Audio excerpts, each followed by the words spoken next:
Hey there. Welcome back to Light Up Intellect. Do you sometimes get confused with English tenses? Don't worry.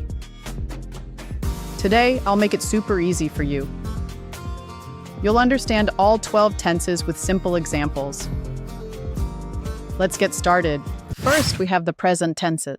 These describe things happening now or habits you have. We use this for habits and general facts.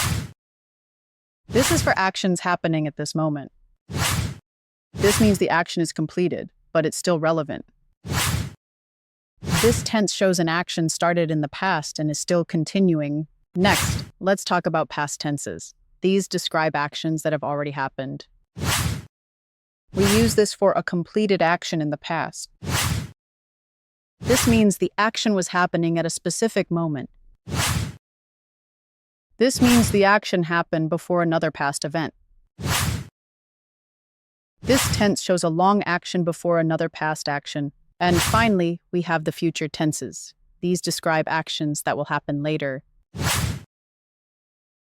We use this for decisions or predictions. This means an action will be in progress at a specific future time. This means the action will be completed before a future time. This shows a long action continuing into the future.